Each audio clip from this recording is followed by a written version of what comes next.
Oui, même déjà sur le plan national, le chef de l'État a sorti un décret qui constitue le musée national, qui est un réceptacle du patrimoine matériel et immatériel qu'on retrouve, mais également il a ouvert beaucoup de portes sur le plan international qui ont permis au Cameroun d'avancer. Mais on ne peut pas dire en totalité que le travail est terminé en 42 ans, puisque ce n'est pas en 42 ans qu'il a simplement démarré. Je pense par exemple au rapatriement des objets d'art qui sont partis.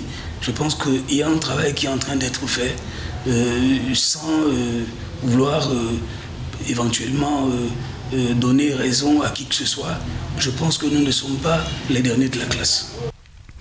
À ce jour, plusieurs dossiers camerounais ont été introduits pour l'inscription sur les listes du patrimoine mondial de l'UNESCO.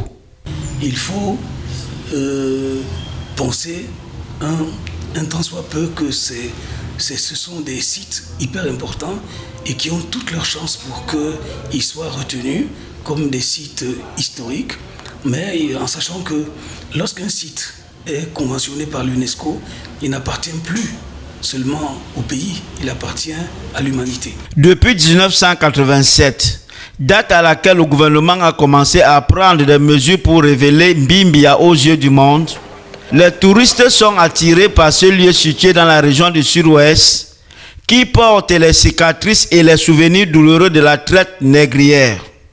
Pourquoi Bimbia? Mais parce que Bimbia reflète un pan de l'histoire du Cameroun très très important. Aujourd'hui, quand on parle du savon de Marseille, mais c'est par là que passait l'huile et les VA qu'on produisait ici au Cameroun et qui passait par le port de Bimbia qui repartait.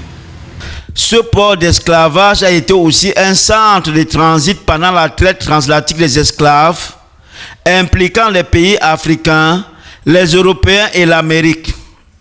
En avril 2006, le gouvernement camerounais a envoyé une liste indicative à l'UNESCO pour que les chutes de la Lobé soient reconnues comme site du patrimoine mondial. À noter que ce site illustre aujourd'hui à la fois les valeurs culturelles et naturelles du pays d'Afrique centrale.